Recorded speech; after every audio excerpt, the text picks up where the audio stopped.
नमस्कार, मी गायत्री स्वामी आणि आपण पाहत आहात सकलम. आजच्या न्यूज अनालिसिस मध्ये आपलं स्वागत आहे. गोकुळच्या आगामी निवडणुकीत कोण सोबत येणार? आमदार सतेज पाटील यांची स्पष्टोक्ती.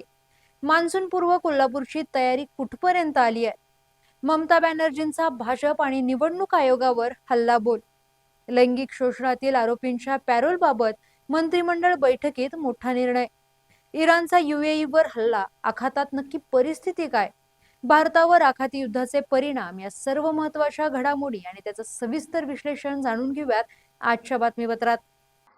बाबा खूप बोर होतंय, काहीतरी नवीन फ्रेश ऑर्डर करा ना. माझ्याकडे एक सरप्राईज आहे. गोकुळचा आस्वाद परंपरेचा गोकुळ आईस्क्रीम सोबती प्रत्येक क्षणाचा गोकुळ आईस्क्रीम. पहिली बातमी आहे, गोकुळच्या आगामी निवडणुकीत कोण सोबत येणार हे आत्ताच सांगता येणार नाही. मात्र ज्या त्या परिस्थितीनुसार गोकुळची निवडणूक लढवण्यासंदर्भात निर्णय घेणार. आमदार सतेज पाटील यांची स्पष्टोक्ती. राष्ट्रवादीचे नेते मंत्री हसन मुश्रीफ यांच्याकडून महायुतीचा जप सुरू आहे. त्यामुळे गोकुळची आगामी निवडणूक जे सोबत येतील त्यांना घेऊन लढणार असल्याचे काँग्रेसचे नेते आमदार सतेज पाटील यांनी स्पष्ट केले. कोण सोबत येणार हे आत्ताच सांगता येणार नाही. ज्या त्या परिस्थितीनुसार गोकुळची निवडणूक लढवण्यासंदर्भात निर्णय घेतला जाईल असेही त्यांनी यावेळी सांगितलं. गोकुळ दूध संघावर प्रशासक आल्यानंतर आज मंगळवारी आमदार सतेज पाटील यांनी पत्रकार परिषद घेत आपली भूमिका स्पष्ट केली. गोकुळवर महायुतीची सत्ता असताना प्रशासक येतोच कसा असा सवाल उपस्थित करत महायुतीमधील सत्तेत असणाऱ्या नेत्यांनाच गोकुळवर प्रशासक हवा होता अशी टीकाही त्यांनी केली आहे. महायुतीमधील अंतर्गत भांडणामुळे गोकुळला अडचणीत का आणता असा सवालही त्यांनी उपस्थित केला. भाजपचे आमदार शिवाजी पाटील यांनी गोकुळवर जे भ्रष्टाचाराचे आरोप केले त्यावर महायुतीच्या नेत्यांनी त्यांच्याशी चर्चा करायला हवी होती. तक्रारदार प्रकाश बेलवाडे भाजपचेच आहेत, त्यामुळे बेलवाडे यांची महायुतीमधील नेत्यांनी समजूत काढायला हवी होती असंही त्यांनी म्हटलंय. महायुतीमधील नेत्यांच्या अंतर्गत भांडणामुळे गोकुळ दूध संघावर प्रशासक लादला गेला आहे असा आरोपही त्यांनी केला. गोकुळ दूध संघ आणि कोल्हापूर जिल्हा बँक या दोन संस्था कोल्हापूरच्या अर्थवाहिन्या आहेत. शेतकऱ्यांना न्याय मिळाला पाहिजे ही भूमिका घेऊन आम्ही पुढे जात आहोत. मात्र राजकारणासाठी या संस्थांना बदनाम करण्याचं काम करू नका असं आवाहनही आमदार सतेज पाटील यांनी केलं. याशिवाय मंत्रिमंडळाच्या कॅबिनेट बैठकीसाठी तुम्ही सर्वजण एकत्र असता, मग गोकुळमध्ये वेगळी चर्चा का? प्रशासक यामुळेच लादला गेला आहे अशी टीकाही आमदार सतेज पाटील यांनी यावेळी केली. पुढील बातमी आहे, लैंगिक शोषणातील आरोपींना पॅरोल देऊ नका, मुख्यमंत्री देवेंद्र फडणवीस यांचे निर्देश. राज्याच्या मंत्रिमंडळ बैठकीत आज अत्यंत कडक आणि महत्त्वपूर्ण निर्णय घेण्यात आला. लैंगिक शोषणाच्या गुन्ह्यातील आरोपींना आता पॅरोल दिला जाऊ नये असे स्पष्ट निर्देश मुख्यमंत्री देवेंद्र फडणवीस यांनी विधी व न्याय विभागाला दिले आहेत. लैंगिक गुन्ह्यातील 80 ते 90% आरोपी पॅरोलवर असताना पुन्हा त्याच गुन्ह्याची पुनरावृत्ती करतात.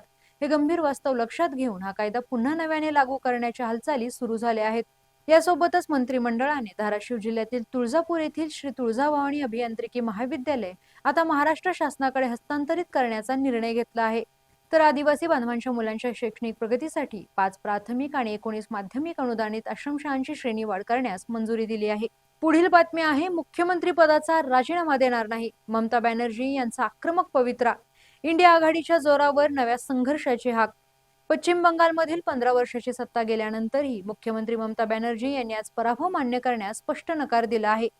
मी राजीनामा देणार नाही कारण आम्ही हरलेलो नाही अशी ठाम भूमिका घेत त्यांनी निवडणूक निकालांना आव्हान दिले आहे. भाजपच्या ऐतिहासिक विजयानंतर दुसऱ्या दिवशी घेतलेल्या पत्रकार परिषदेत ममतांनी निवडणूक आयोगावर गंभीर आरोप करत हा लोकशाहीचा नव्हे तर नियोजित पराभव असल्याचे म्हटले आहे.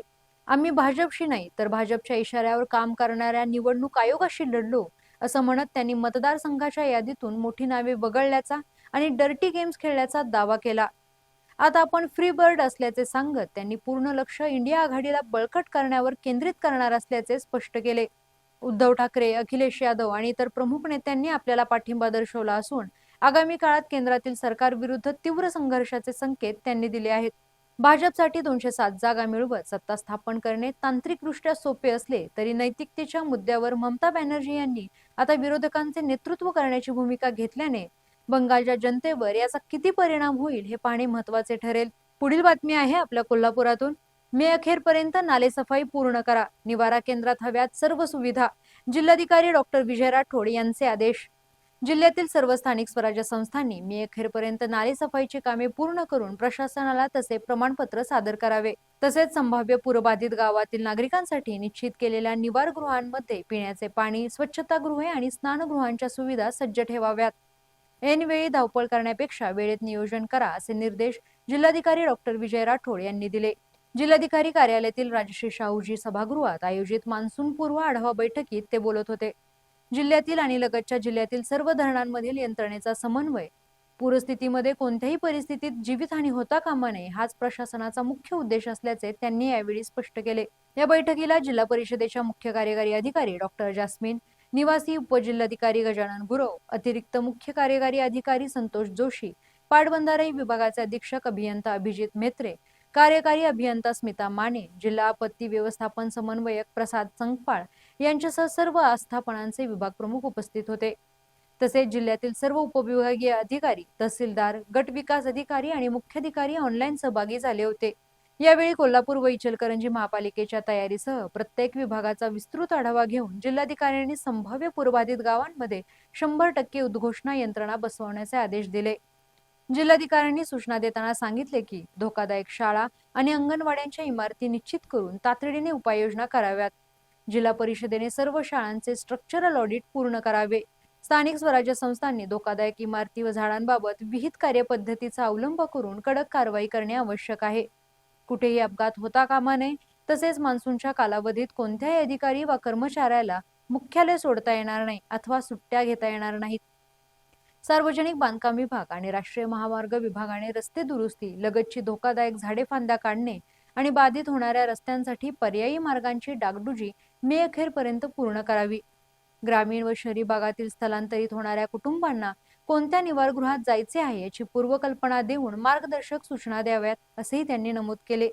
पुढील बातमी आहे आखातात युद्धाचा भडका. इराणचा UAEवर क्षेपणास्त्र हल्ला, 3 भारतीय जखमी. सोन्या चांदीच्या दरात घसरण. आखातातील परिस्थिती अधिकच गंभीर झाली आहे. अमेरिकेच्या प्रोजेक्ट फ्रीडम मोहिमेला प्रत्युत्तर म्हणून इराणने थेट UAEच्या फ्युजेरा पेट्रोलियम झोनवर क्षेपणास्त्र हल्ला केला आहे. युद्धबंदीनंतर झालेला हा पहिलाच मोठा हल्ला असून यामध्ये 3 भारतीय नागरिक जखमी झाले आहेत. पंतप्रधान नरेंद्र मोदी आणि परराष्ट्र मंत्रालयाने या हल्ल्याचा तीव्र निषेध केला असून नागरी पायाभूत सुविधांना लक्ष्य करणे अस्वीकार्य आहे असे स्पष्ट केले आहे. अमेरिकन राष्ट्राध्यक्ष डोनाल्ड ट्रम्प यांनी हर्मुझची कोंडी फोडण्यासाठी प्रोजेक्ट फ्रीडम मोहीम सुरू केली आहे. मात्र याला अमेरिकेची अरेरावी मानत इराणने आक्रमक पवित्रा घेतला आहे. इराणच्या संसद अध्यक्षांच्या मते हर्मुझची नवी समीकरणे आकाराला येत आहेत. या संघर्षाच्या पार्श्वभूमीवर इराणचे परराष्ट्र मंत्री अब्बास अराघची चीन दौऱ्यावर रवाना झाले आहेत. आखाती संघर्षाचा फटका भारतालाही बसत आहे. एप्रिल महिन्यात भारताच्या LPG वापरामध्ये 16% मोठी घट नोंदवण्यात आली आहे. वाढत्या भूराजकीय तणावाच्या छायेत गुंतवणूकदारांनी नफा वसुलीकडे कल दिल्याने सराफा बाजारात घसरण दिसून आली आहे. सोने दर 1,52,000 वरून तर चांदी दर 2,52,000 वरून घसरणीच्या मार्गावर आहेत. इराणची ही आक्रमकता केवळ अमेरिकेला इशारा देण्यासाठी नसून आखाती देशांवर दबाव निर्माण करण्यासाठी आहे. भारत आपल्या नागरिकांच्या सुरक्षिततेसाठी चिंतेत असताना पुरवठा साखळी विस्कळीत झाल्याने महागाईचे संकट गडद होत आहे. प्रोजेक्ट फ्रीडम आता प्रोजेक्ट वॉर ठरू नये एवढी जगाची अपेक्षा आहे. धन्यवाद आणि पाहत रहा सकलम.